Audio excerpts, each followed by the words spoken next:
Hello and welcome to my channel, or welcome back to my channel. I am the Swiftologist, and today we are going to be dissecting the Midnight's track list. The full, complete, and entire list has finally come out, maybe prompted by a leak that happened earlier this week, but however it came about, we are still blessed to receive the food. And today I'm going to jump into the entire track list and go through some more out-of-pocket predictions for what each song is going to be about, as well as my very instinctive pulls towards each song, what I think they're going to be about, what Midnight specifically they're going to be covering, and also maybe even talking about which ones I think are going to be my favorites. Now, there's a pretty clear winner because, as we know, a certain someone will be featuring on this album, and I'm a really big fan of that certain someone. So super excited to get into that with you guys today and talk a little bit about what I think it's going to be like, that feature. But before we can do any of that, we have to say a couple of prayers. So the first prayer is, Dear Lord, please make Scott Borchetta and Scooter Braun have the worst day of their lives today. And also, Dear Lord, please bless Taylor Swift and Lana Del Rey for giving us an extremely overdue and delightful treat. Amen. Okay, now that we've said our prayer, we can get straight into the video. So if you haven't already, check out my video that I did, I think earlier this week. It was called Out of Pockets Predictions, where I get into the first 5 tracks that we received from the Midnight's track list. So I won't be going into those songs super in depth in this video, but there is another video that you can go and check out if you are interested in more of my thoughts, but I'll be getting into every little bit of everything else. So the full track list is as follows. Track 1, Lavender Haze. Track 2, Maroon. Track 3, Anti-Hero. Track 4, Snow on the Beach featuring Lana Del Rey. Track 5, You're on Your Own, Kid. Track 6, Midnight Rain. Track 7, Question. Track 8, Vigilante Shit. Track 9, Bejeweled. Track 10, Labyrinth. Track 11, Karma. Track 12, Sweet Nothing. And track 13 is Mastermind. I think we can all agree that this is a lot of information to receive at once, but my first instinctive thoughts off of hearing all of these tracks is how excited I am and how different and unique this era is already kind of shaping up to be. And I do think that the album is split into distinct stylistic parts. Now, we know that there's a side A and a side B, and I think that absolutely there's going to be some sort of tonal or even like a tempo shift between those two things that's going to be a little bit jarring, a little bit different. I'm wondering if this track list is going to be more cohesive and organized than any of her track lists before. Taylor doesn't have a great reputation of telling the album story really well through the sequential arrangement of songs, which is why I have a whole series dedicated to reshuffling the track list so that it actually makes sense. But I have an inkling, I have a feeling that she's going for a cohesive story with this track list. So I'm going to walk you through what my predictions are and tell you why I think that side A and side B are going to be 2 different experiences. Lavender Haze. This is our opener for the record, the first half of our bookends. And the bookends are, the songs that start and complete the narrative of a record cycle of Taylor's. So the first bookend is Lavender Haze, and the completing bookend is Mastermind. And I feel like they're so pulls apart in terms of the vibe that I'm getting from them that it's kind of hard to figure out what exactly the journey we're going to be going on is. But I have a theory. Because Taylor has posted a video kind of explaining what Lavender Haze is about, she's only done that for 2 tracks so far, and I think that the 2 tracks she's chosen to explain in advance really speak to what I think the core message of this album is going to be, and also the key difference that it's going to have from all of her other works. So before I get too into the meta part of it all, here's exactly what Taylor said about Lavender Haze, the opening track. I happened upon the phrase Lavender Haze when I was watching Mad Men. Okay. If you were in a lavender haze, that meant you were in an all-encompassing love glow, and I thought that was really beautiful. We live in the era of social media. If the world finds out that you're in love with somebody, they're going to weigh in on it. Like my relationship, for 6 years we've had to dodge weird rumors, tabloid stuff, and we just ignore it. Okay, so right off the bat, it's really interesting to me that she's setting up the record, the opening statement, the thesis, the charting of what we're going to be experiencing with 2 very key themes. One is something we're very familiar with, heartbreak, romance, love. That's kind of like the key pillar of her songwriting. So she's setting it up like that. The heartbreaks, the high stakes, we get it, we understand. The second part that's really compelling to me, though, is it's an assessment of her public image, her position in the culture, and her feelings as a celebrity. And I've said this before, that I think that celebrities commenting on being famous is not all that interesting, but Taylor is a unique artist in that she's so famous that when she's self-referential, it's actually interesting and compelling, and there's lots to go in and mine about her personal autobiography because she's completely set us up to follow her career in that way. We are naturally, with all of the Easter egging, interested in her thoughts about how she lives her life. And this song, this Lavender Haze conceit, really reminds me of something that we heard at the secret session in Nashville before she played Dancing with Our Hands Tied. She talked about this very frenetic frenetic anxiety that she had for months before they were discovered by the press, and how scared she was of the Daily Mail kind of interrupting this private, fragile love connection that she'd built, and how scared she was that something so meaningless and yet so powerful could come in and bulldoze the entire endeavor before she even got to see it through, as it had so many times before in her personal life, because of her stature as a huge celebrity that is known to mine her personal life for content. So I think it's kind of telling and revealing that she's addressing this head on. She's kind of breaking the fourth wall in a way. Whenever she references being famous or fame kind of overwhelming or intruding on her life, like in Dancing with Our Hands Tied, for example, she speaks in broad generalities, or she uses a metaphor. She doesn't really get directly at the heart of it and say, listen, I'm a celebrity and my life is really fucking weird because I have all these people watching me and I have all these people with massive expectations of me. And that's what I feel like we're going to get here that will be different from her commentary on this in the past. I think she's going to address it clear-eyed, directly, and I'm so excited to hear how exactly that's going to play out. Because she knows this is the first thing we're going to hear, I think this will be kind of a little bit sleepy, a little bit hazy, very dreamy. Sonically, I'm kind of getting Lover, the title track song vibes from it. I think it might have that schmaltzy, waltzy, doo-wop thing that was also very popular in the 70s, might I say. So my guess, as I said before, is that this album is going to be strategically vulnerable. It's going to be inward-looking, addressing topics that we haven't really heard her address head-on before, and I think she's going to get really specific, and I'm pumped to see how that all is going to turn out. Track 2 is Maroon, and I talked about this in my other videos, so I'll keep it a little bit brief. I won't get into too much detail about it here. As I mentioned, I think she might be trying to go for something a little bit more stylistically cohesive here, or narratively cohesive, shall we say, where one song leads into the next, and it all kind of forms a chronological story. That's my hunch, at least. Maroon, to me, at first glance, I think it's going to be a melancholy, down-tempo number. Perhaps it'll be moody with a little bit of a beat, as I discussed before, maybe like a Gold Rush, but I do think that this is perhaps about the night that Red lost Album of the Year, and I think that this is a song about self-doubt and dwelling and dreaming. At first I thought, I can't see how this would follow from Lavender Haze at all, you know, if we were going straight into that moment that is so far away from her meeting Joe, but if we're talking themes, she is a mastermind. And I am wondering if she introduces Lavender Haze as kind of the narrative construct for the entire album, while saying I've had to shut out all of these like negative opinions and influences from outside of myself and outside of my intuition, while I have to ignore all of those things and move forward to find something good. I think she can then, after saying that she's like arrived at a place where she's been able to block out the noise, we can go back and go through the noise and discover all of the sources of this befuddlement that she felt when she was stranded after Snakegate and had no idea what to do and had to reassess her entire life. I think artistically that is a center of her life, in that it really changed everything, and her approach to being a celebrity and also being a good partner probably changed a lot in the aftermath of that. So I think that's going to be the turning point that this album revolves around, and also I think it might be the differentiating between side A and side B. Anti-Hero is track 3, and I am so excited and curious to hear this song, probably most of all out of all the tracks that we have so far. This is the other song that she decided to explain before the album actually came out, and this is what she said. Track 3, Anti-Hero, is one of my favorite songs I've ever written. I don't think I've delved this far into my securities in this detail before. I struggle a lot with the idea that my life has become unmanageably sized, the idea of not feeling like a person. Don't feel bad for me, you don't need to. The song is a real guided tour through all the things I hate about myself. I'm kind of scared of this song. She says she's never been this detailed, but to me, Mirrorball was like truly a shocking revelation, and it had a lot of very intimate confessions, things that I thought that she would never say in public for the sake of her pride. Now, that was kind of presented to us under the layer of fiction, and I think it doesn't instantly present itself as a commentary on her own celebrity unless you kind of know a little bit about Taylor and care to dig into the specifics. This is going to be more direct, I think. This is going to be unflinching. This is her Mirrorball moment, but like, I'm not standing back and I'm not pretending that it's about something else. And I want to reiterate that it's very interesting that the two songs that she's decided to publicly address, she's given no interviews, done no promo, we have no snippets, we don't really know what's going on with this album. These two songs both deal with her position as a public figure, and she states that very clearly in her explanations of these songs.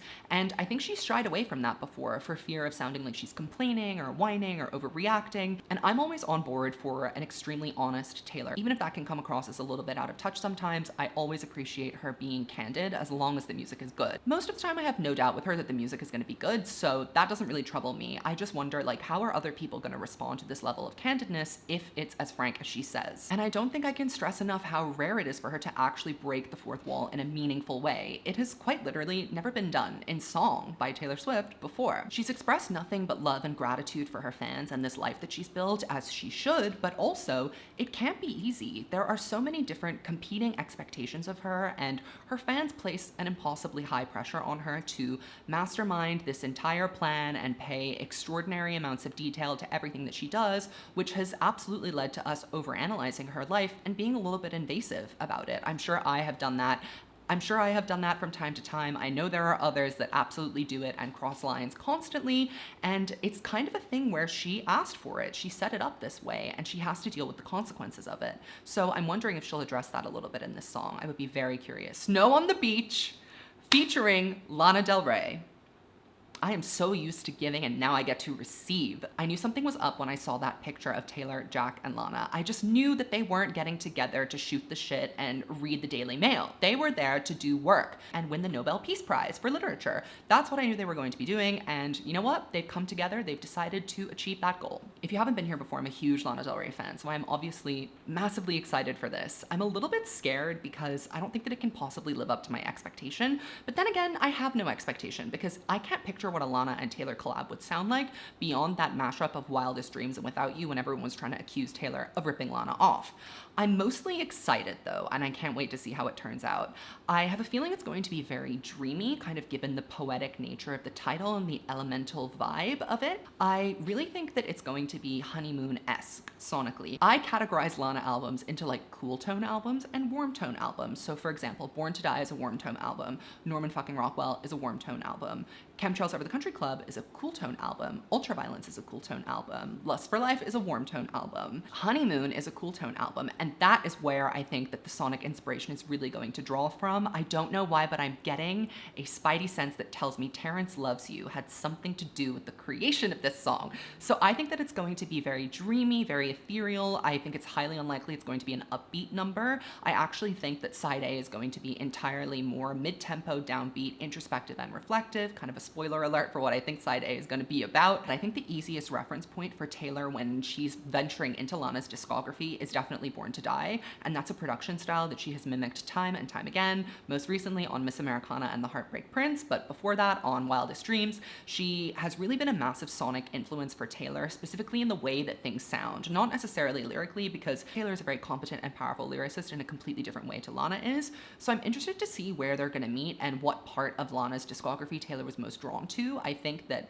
this song is going to give us a good idea of what she loves particularly about Lana, because people are drawn to her for all different reasons. So Snow on the Beach is such a beautiful title to me, and I actually claimed this as my song before it was announced that Lana Del Rey was the feature on it. Once I saw the leak, I sent out a little tweet and I was like, you know what, I'm claiming Snow on the Beach. And I was being clairvoyant because obviously this is going to be my song, the one that I love the most off this album, hopefully. But Snow on the Beach is interesting because we don't really think of like the beach as a cold place, obviously, right? Like it's a celebratory, carefree, summery location. We go there to unwind and to relax, but the sea as an image in literature holds like so many different meanings. It can be mysterious, it can be a source of calm, it can also be about turbulence and power and the terror of the natural elements and that feeling of surrendering to something greater from you.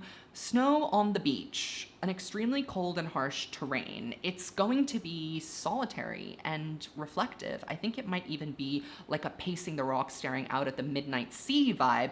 And a beach in the middle of winter is definitely a place where if you are a notable person trying to escape recognition from other people and not be terrorized by the public who hound you every single day of your life, you might like to go and be alone on a cold beach. Hard to convince the paparazzi or busybodies to stake out on the cold ass beach. They're not gonna be able to survive those elements. You can go and steal your 15-20 minutes of solitary alone time and connect with a force greater than you without any interruption. And because we are, I think on side A, exploring Taylor's relationship to fame and the different ways that it's kind of chipped at her armor or maybe damaged her over the years, I think that this is gonna be a moment maybe based on like a moment from the Rhode Island house. I think it'll have an East Coast waspy vibe, old money, a scene from a winter's night spent at the Rhode Island home, ruminating on past events. I mean, who knows? All I know is it's gonna be otherworldly and ethereal, and I'm extremely excited about it, but also terrified out of my mind. And of course, I filmed my reaction because I just wanted to film my Snow on the Beach reaction because I thought that the title was really good. I didn't realize it was going to have a Lana feature. So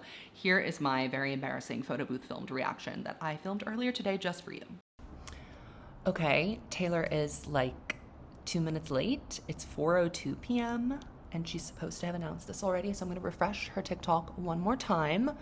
Obviously, I don't have TikTok, so I've had to do this all on my computer. The season finale with the twist of an ending. Hang on. What's it gonna be? Maybe we're gonna get like a teaser of a song. Okay, I know that she's got to announce the Snow on the Beach song, which is my favorite, because I saw the leaked track list. I claimed this one, so... Snow on the Beach. Ah! Featuring LANA DEL REY.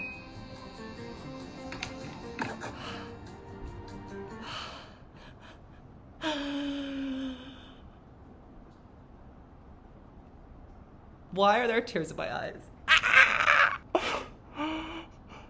My heart is beating so fast. Now we're getting into even greater shit. Track 5, You're on Your Own, Kid. So this is the big number. This is the big shebang. This is the crying song, for lack of a better term.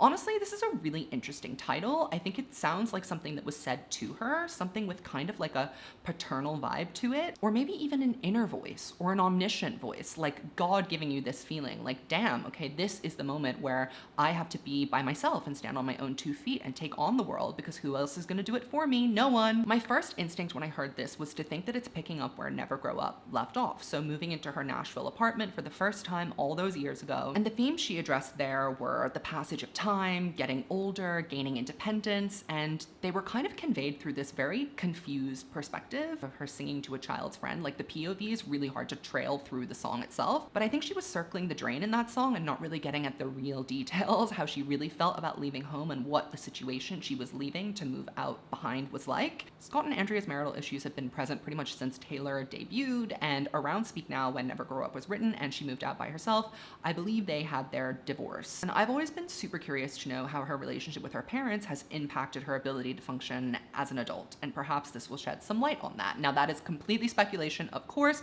I could be totally wrong and missing the mark and overstepping, but I'm curious. What can I say? I want to know the answer. One thing we know for sure is that it's going to be psychological torment no matter what it's about. Some of the other midnight scenarios that I contemplated that could have inspired this song were the transition from Red to 1989. Taylor has mentioned time and again that her label expressed very little confidence in her ability to go full pop, and they really tried to get in her way and make sure that that didn't happen and force her to go with their idea of how she should be successful. And I think that was maybe the first time she met really intense resistance when it came to her career, and I could see that maybe being a time where she had to stand up for herself and feel like she was on her own, kid. I can also see something here with Scott Borchetta, who was definitely a father figure to her. That's something she's mentioned. Perhaps something about the renegotiating of her deal. She thought it was going to go one way, but in fact it went the other, and there was this ultimate betrayal.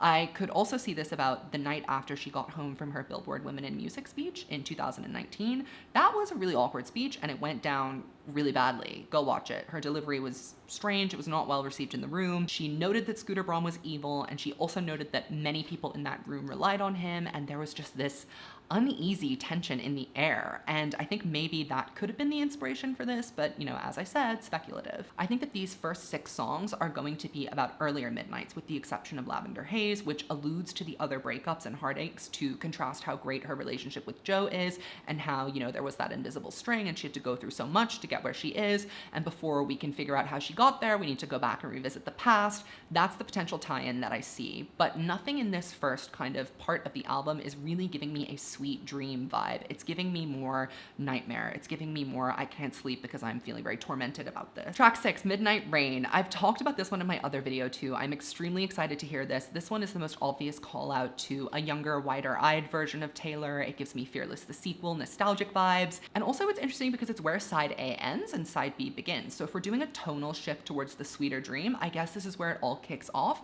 And perhaps this is bringing us into a more upbeat, up-tempo, and forward-looking perspective. Maybe going back into the past and reaching for the things that she appreciates or remembers fondly, rather than just the things that kept her up or made her feel bad. Some other track 6s that are also bops: You Belong With Me, I Think He Knows, Look What You Made Me Do, Shake It Off. There are a lot of bangers in this category. I am hoping for a banger here. Track 7, I can't even talk about this song. Again, question, ...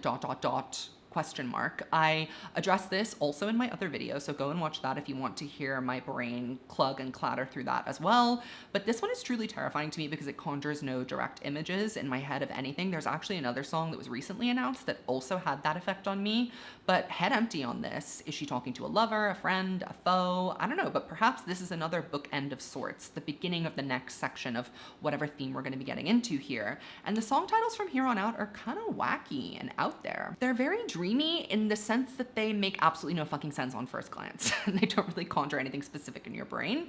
But the track 7s of the past don't make any hints for this either. Miss Americana, So It Goes, I Wish You Would, I Almost Do, The Story of Us, Breed 7. What do they have in common? Nothing. Track number 8 is Vigilante Shit. And I also discussed this in the prior video. Sorry, we're having a 3-streak run of songs I've already discussed, but I think this is the real beginning of the tonal shift. The songs before this are drenched in contemplation. And to me, this is like, okay, I'm an adult woman now, and I'm angry, and I've been angry, and I've been lashing out. I just was being a little classy and keeping it to myself, but no more, no more. You get to hear straight from the horse's mouth how much I fucking hate some shit. And I think this is where she starts responding to things that she's bitten her tongue about before. Doing Vigilante Shit is seeking an informal mechanism to justice, so fucking shit up, basically. And I think this might be about re-recording her masters, wanting to K-word the Scooby-Doos. I'm hyped to hear the song, and I think it's gonna make a big impact. I'm expecting kind of a closure-style production here. Some of the other track 8s in history are rageful bangers. We Are Never Ever Getting Back Together, Bad Blood, Tell Me Why. I feel the female rage. Do you feel it with me? Track 9 is Bejeweled, and I was really taken by this title as well. Could this be a sequel to the legendary track 9 Enchanted? I mean, I hope so. Bejeweled is definitely giving me a sweet dream vibe for sure. And it's giving me La La Land, I'm in love, I love being in love, and the world through rose-colored glasses when I'm in love. Also, I'm sensing an upbeat banger here. I just feel it in my bones. This could be a metaphor. As I've said before, I think this second half is going to be addressing much more recent events, like the master situation. I keep bringing it up because I think there's so much to unpack there, and I'm wondering if perhaps she'll be talking about her value in this song. Could it be like a swag, like braggadocious song, like all my shit is bejeweled, I turn my paper into gold? I don't know, I'm just spitballing here, but I think that that could be a really cool way to incorporate a track title like this into something we wouldn't expect from her. Track 10 is Labyrinth, and listen, there's no way we're getting an album about sleepless nights without diving into something from the Bleachella Getaway Car era. It's just inevitable at this point. There is so much untapped content there that we simply must extract from her brain, and the first thing that came to my mind when I heard this track was another moment from the Secret Session, and this was before Getaway Car, when she took pains to describe how her relationship with Calvin Harris was something that she just couldn't claw her way out of, no matter how many times she tried, no matter how many different ways she tried, and it was also only going to end one way, in disaster, her getting into that getaway car. And this is going to be a song about a journey, taking wrong turns and stumbling, and a labyrinth is different to a maze in that labyrinths all lead to one place, the center. The destiny, I suppose. Mazes can branch off and go in different directions and have different exit points, but heroes' journey tales from Greek mythology often revolve around labyrinths and how it's near impossible to get to that absolute valued treasure at the center of it, that destiny that you seek so much that you're willing to suffer greatly for. And I think that the center here is something good, and perhaps that's that pure love that she found with Joe. Everything kind of leads back to that, or her artistic freedom in reclaiming her masters, but the journey here was tough, and it was fraught with challenges and monsters and ghouls and demons that she had to fight and slay along the way. I think the song will probably be heavy with imagery, and perhaps there will be some allusions to Greek mythology. I mean, we know she's been reading since the pandemic, so anything is possible. Other track 10s also have a lot of difficult journeys and travels. The Last Time, Wildest Dreams, Death by a Thousand Cuts, Illicit Affairs. Oh, and Better Than Revenge. Track 11, Karma. Now, I also have a whole video that is literally just dedicated to this song, so please go and review it. But, you know, to summarize, this is not proof that Karma, the lost album, exists. I merely think that she's trolling us. I'm very convinced that this is going to be a bait and switch situation. She's calling it Karma to lure us in, but it's going to cover different terrain. It's not going to be about Snapgate or Kim Ye or anything that happened during that period of time. Maybe adjacent, but I don't think directly. I really think that this one is likely about Scooter Braun because, you know, Taylor has a one-track mind and she has not yet avenged herself by finishing all of her re-recordings, and she also has not really addressed the situation through song ever before. Do you think she's gonna miss the opportunity to bring it up now in one of her biggest releases in years, her formal return to like pop stardom after her indie folk era? No, she's going to make full maximum value of the shot that she is able to take here. Everyone is on her side. And don't you think that it's really interesting and kind of suspicious that Scooter Braun very recently changed his whole tune about how it all went down with Taylor a couple weeks ago in a pretty high-profile interview, coincidentally before Midnights was supposed to drop? I mean, maybe he got wind that something unflattering or a little confessional is going to appear in an upcoming record by a certain artist that he may have pissed off. Production-wise, I know that this is gonna fucking bang. I do think this will have a Reputation influence sonically. I'm just getting that feeling. I think it's gonna be synthy, high budget, glossy production. Maybe it'll feel like a Max Martin number. I'm really getting an I Did Something Bad from this. And another track 11 that people seem to be pointing to a lot with this one is Innocent. I personally think that she's kind of over bringing up the Kanye thing, but I am always proven wrong. So perhaps Karma is entirely about Kanye West. It's definitely on the table of possibilities. Track 12 is Sweet Nothing, and this is the other song that does not conjure many images to me. I like this title, and one thing that I immediately noticed about this was you think sweet nothings is what this song would be referencing, like the phrase you whisper sweet nothings into someone's ear. It's this intimate kind of throwaway thing that's very confessional and private between two people, usually in a romantic situation, but it's not plural. It's sweet nothing, not sweet nothings. And it seems intentional that she's taken a common phrase and kind of used it incorrectly or in a way that we wouldn't expect. So perhaps this is like a 4 a.m. confessional spiral song. This is my galaxy brain moment, how even when you're on top of the world, looking your best and outwardly living your best life, inside you can still feel so hollow and empty and like you have nothing. So on the outside you look great, and on the inside you feel like shit. You feel like a sweet nothing. If I had to guess what midnight this was from, I would say it was the night that she won Album of the Year for 1989 at the Grammys. She has gone on the record multiple times saying that this was a really challenging night for her because she had worked continuously and doggedly towards this goal. And when she reached the peak of the mountain, she looked around and there was no one to share this accomplishment and this victory with. And I can imagine that that would make you feel very superficial and like there was not much substance below your sweet surface. Again, like a sweet nothing. And then we have our final bookend, Mastermind, which again, you're gonna have to reference my other video to get my full thoughts on that, but Mastermind to me is, I think, gonna be her flipping the master situation on her head and talking about what a genius she is, maybe reclaiming her legacy and going back and congratulating herself for having the ingenuity to come up with this idea. I just don't think she would miss the opportunity to include something about her struggle to reclaim her master recordings in a song called Mastermind. I mean, the math does itself on this one. That's all I got for you in this video. Make sure to subscribe, like this video, and leave me a comment and let me know what you're most excited for about Midnights. What track are you claiming? I think that's enough content from me for the week. This is my 3rd video in 7 days, so I'm a little burnt out, but you know what? It's Midnight's release season, baby, and I'm trying to get to 10,000 subscribers. Thank you so much for 9,000. I just hit it today, and I can't wait to see where this channel goes from here. So make sure to subscribe and come along with me if you are interested in Taylor Swift or thoughtful pop culture analysis. I'll see you in the next video. Goodbye, Swifties.